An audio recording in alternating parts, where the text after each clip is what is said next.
അല്ല നമ്മള് ഞാൻ എന്തിന് കാർത്തിക് സൂര്യനോടോ ബാക്കിയുള്ളവരോടോ ചോദിക്കണം എന്നുള്ള ചോദ്യമാണ് ഏറ്റവും റെലവെന്റ്. മനസ്സിലായില്ലേ? നമ്മൾ ഇനീഷ്യൽ സ്റ്റേജിൽ അല്ല ചോദിച്ചിട്ടില്ലാതല്ല, ഇനീഷ്യൽ സ്റ്റേജിൽ നമ്മൾ ടോപ്പ് ക്രിയേറ്റേഴ്സിനോടൊക്കെ പോയി നമ്മൾ സംസാരിച്ചിട്ടുണ്ട്. അബാധിതയുടെ പരിപാടിക്ക് മുമ്പ് അബാധിത പരിപാടി നമ്മൾ എല്ലാവർക്കും കാണിച്ചു കൊടുത്തു, ഇതാണ്. ഇനി നിങ്ങൾ വന്നോ, മനസ്സിലായോ? ഇവിടെ ടോപ്പ് ലോ അതൊന്നും ഇല്ല. ഒരു പരിപാടി വെച്ച് കാണിച്ചു കൊടുത്തു, ഇതിന്റെ കാര്യങ്ങൾ പറഞ്ഞു കൊടുത്തു, നിയമപരമായിട്ട് രജിസ്റ്റർ ചെയ്തു, ബൈലോ വെച്ചു. ഈ നമ്മളെ വിശ്വാസം ഉണ്ടെങ്കിൽ അവരിങ്ങനെ വിളിച്ചു ചോദിക്കാണ് സംഘടനയെ കുറിച്ച് അറിയാൻ താല്പര്യമുണ്ടോ എന്ന് ചോദിച്ചു കഴിഞ്ഞാൽ അവര് സമീപിക്കും. അത് വേറെ കാര്യമാണ്. അല്ല നമ്മൾ പോയിട്ട് ഇനി എന്തിനാ പറയുന്നത്, നമ്മളിപ്പോ അത്യാവശ്യം പ്ലാറ്റ്ഫോമിലുണ്ട്. വയനാട്ടിൽ നമ്മൾ നടത്തിയ പ്രവർത്തനം അതിങ്ങനെ എടുത്തെടുത്ത് പറഞ്ഞുകൊണ്ടല്ല. ആ കോർഡിനേഷൻ കണ്ടിട്ടുള്ള ആൾക്കാർക്ക് അറിയാം. വയനാട്ടിൽ നമുക്ക് നമ്മുടേതായിട്ടുള്ളൊരു പ്ലേസ് ഉണ്ടായിരുന്നു, അവിടെ നമ്മുടേതായിട്ടുള്ള ഒരു സ്റ്റോറേജ് ഉണ്ടായിരുന്നു. അവിടെ എല്ലാ കാര്യങ്ങളും വളരെ വിദഗ്ധമായിട്ടാണ് കൈകാര്യം ചെയ്തത്. ഞാൻ ഇപ്പോഴും പറയാം, പിന്നെ ഞങ്ങളെ സംബന്ധിച്ചിടത്തോളം നിലനിൽപ്പ് തന്നെയാണ് വിഷയം. കാരണം നാളെ ഇപ്പോ സോഷ്യൽ മീഡിയ ഫുള്ള് ബാൻ ചെയ്തു, എന്ത് ചെയ്യാൻ പറ്റും? ഇങ്ങനൊരു കൂട്ടായ്മ ഉണ്ട്, നമ്മളെ കയ്യിൽ വേറെയും കാര്യങ്ങൾ ചെയ്യാൻ പറ്റുന്നതാണെങ്കിൽ നമുക്ക് ചെയ്തുകൂടെ? സെൻട്രൽ ഗവൺമെന്റ് ഒരു നിയമം കൊണ്ടുവന്നു, എന്ത് ചെയ്യാൻ പറ്റും? ഭേദഗതിക്ക് പോലും നമുക്ക് അപേക്ഷിക്കണമെന്നുണ്ടെങ്കിൽ ഒരു സിസ്റ്റം, ഒരു സംഘടന വേണ്ടേ, കുറെ ആൾക്കാർ വേണ്ടേ? അപ്പൊ ഞങ്ങൾ അതൊക്കെ ആലോചിച്ചിട്ട് മുൻകൂട്ടി ചെയ്യുന്ന ഫ്യൂച്ചറാണ് ഞങ്ങൾ നോക്കുന്നത്. അല്ല ഇപ്പൊ കേരളത്തിൽ ഭയങ്കരമായിട്ട് ഇൻഫ്ലുവൻസ് ചെയ്യിക്കുന്നത് നമ്മുടെ അഖിൽമാരാ, റോബിൻ, ഇവരുടെയൊക്കെ എങ്ങനെയാണ് സമീപനം? റോബിൻ ഒരു കൊല്ലമായിട്ട് കണ്ടന്റ് ഇട്ടിട്ടില്ല. റോബിൻ അപ്പോൾ നമുക്ക് ഈ നമ്മുടെ ക്രൈറ്റീരിയ വെച്ച് നമുക്കൊന്ന് ഒരു കൊല്ലം ഇട്ട് കഴിഞ്ഞാൽ നമുക്ക് ഓക്കെയാണ്.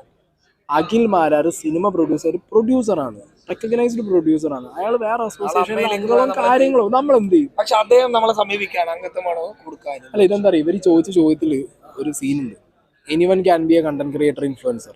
മനസ്സിലായോ? നാളെ വന്നിട്ടിപ്പോ നമ്മളെ പിണറായി സഖാവ് പറയാണ്, എനിക്ക് പേജ് ഉണ്ട്, എനിക്ക് ഇത്ര മില്യൺ ഫോളോവേഴ്സ് ഉണ്ട്, മോദിജി വന്നു, എനിക്ക് ഇത്ര. അയാൾ സോഷ്യൽ മീഡിയയിൽ ഇൻഫ്ലുവൻസർ ആണ്, കണ്ടന്റ് ക്രിയേറ്റർ ആണ്.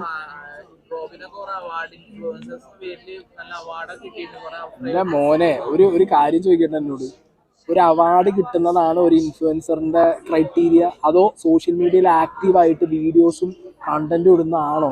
എന്താണ് what is an influencer? Award അല്ല, ഒരു സെക്കൻഡ്, ഏതൊക്കെ അവാർഡാണ് കൊടുത്തത്? ഒരു കാര്യം സെർച്ച് ചെയ്ത് വരുമ്പോൾ കൃത്യമായിട്ട് അതിനുള്ള ഉത്തരം പറയാൻ പറ്റില്ല. ഞാൻ ചോദിച്ച വെരി ക്ലിയർ ക്വസ്റ്റ്യൻ, ഏത് ഇൻഫ്ലുവൻസർ ആണ്, ഏത് അവാർഡാണ് കൊടുത്തത്, ഏത് കമ്മിറ്റിയാണ് കൊടുത്തത്? അങ്ങനെയാണെങ്കിൽ ഇപ്പൊ നീ പറയണ റിലയൻസ് ആണ് കൊടുത്തത്, ഞാൻ പറയും ഓക്കെ റിലയൻസ് കൊള്ളാം. നീ ഒന്നും പറയാതെ എയർന്നെടുത്തിട്ട് റോബിന് ഇൻഫ്ലുവൻസർ അവാർഡ് കിട്ടി, അല്ല അവാർഡ് കിട്ടിയെന്ന് പറഞ്ഞാൽ ഞാൻ എന്തുത്തരം പറയും? എടാ ഒരു കാര്യം പറ, ഒരു അവാർഡ് എന്റെ പൊന്നു ബ്രദർ, ഞാൻ ഒരു കാര്യം അല്ല ഇതെന്താ അറിയോ, എനിക്ക് ഇതാ പറയാം, എനിക്ക് ഫസ്റ്റ് ഓഫ് ഓൾ ആ പേര് ഡ്രാഗ് ചെയ്യുന്നതിന് ഒരു താല്പര്യമില്ല. ബിക്കോസ് നമ്മൾ വലിച്ചിടുമ്പോഴാണ് അയാൾക്ക് റീച്ച് അല്ല, നമ്മൾ പറയുമ്പോൾ വീണ്ടും അങ്ങേര് വീണ്ടും പറയും. എനിക്ക് അതിനോടൊരു താല്പര്യമില്ല, വേർബൽ സ്പാറ്റിനോട് എനിക്ക് താല്പര്യമില്ല.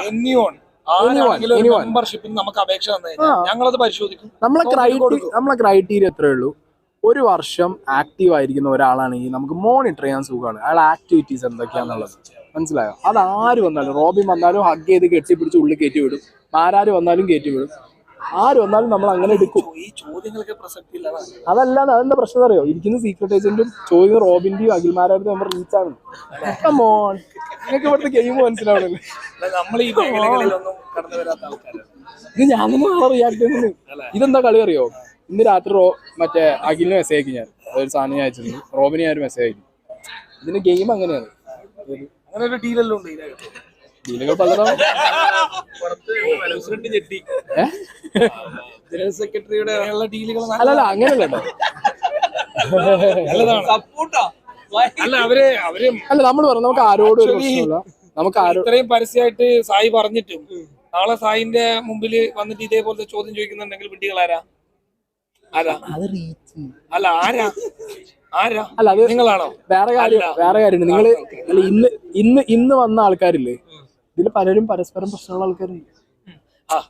പലരും പരസ്പരം കണ്ടു കഴിഞ്ഞാൽ അടിയും കച്ചറയും ഉണ്ടാക്കുന്ന ആൾക്കാരുണ്ട്. അവർ സുഖമായി ഒന്നും പോയില്ല. അത് 100%. അത് ഇത് ഈ പോയിന്റ് കൃത്യമായിട്ട് പറഞ്ഞുതരാം. ഞങ്ങൾ ഈ മെമ്പർഷിപ്പ് വരുന്ന സമയത്ത് അംഗങ്ങൾക്ക് പലർക്കും വിയോജിപ്പുള്ള ഒരാളുണ്ട്. പക്ഷെ നമ്മൾ പേരൊന്നും പറയുന്നില്ല. മിഞ്ഞാതെ ഒരു തീരുമാനം എടുത്തു പറഞ്ഞു. വിയോജിപ്പുണ്ടോ? ഭരണഘടന വായിച്ചു വരിക, അത്രേ ഉള്ളൂ. സത്യമായിട്ടും അന്ന് രാത്രി ഫോൺ വിളിച്ചിട്ട് ഞാൻ പറഞ്ഞാണ്, നിങ്ങക്ക് വിയോജിപ്പുണ്ടോ? സംഘടനയുടെ ഭരണഘടന എടുത്ത് വായിക്കും. അതെ അതെ, മെമ്പർഷിപ്പ് കൊടുത്തേ പറ്റും. ഇത് പവർ ഗ്രൂപ്പ് അല്ല. അല്ല, ഇത് പവർ ഗ്രൂപ്പ് അല്ല. പവർ ഗ്രൂപ്പ് അല്ല. നാളെ എന്നെ ഇവർക്ക് എന്ത് ചെയ്യാ പുറത്താക്കാന്നുണ്ടെങ്കിൽ അതിനുള്ള ഓപ്ഷൻ വരാം. അല്ല, അത് മാത്രമല്ല, ഇപ്പൊ നമ്മള് മറ്റേ പുറത്താക്കിയ ആളുകളുടെ കാര്യവും അവര് നിയമപരമായിട്ടുള്ള പ്രശ്നങ്ങൾ ക്ലിയർ ചെയ്ത് വന്നു കഴിഞ്ഞാൽ നമ്മൾ എടുത്തേ പറ്റൂ. ഒരു കേസ് പറയാം, നിയമപരമായിട്ടുള്ള തെറ്റുകൾ മാറി വന്ന് നിയമപരമായിട്ട് തന്നെ അത് നല്ല കണ്ടന്റ് ഉണ്ടാക്കും. നിന്റെ പേരെന്താ? അതിന്റെ എവിടെ സ്ഥലം? ഓനെ പേരെന്താ അറിയാം ചാനലിന്റെ ഓൺ എയർ, ഫുൾ എയറിലാ. ഇത് നിനക്ക് നല്ല ഭാവിയാണ്.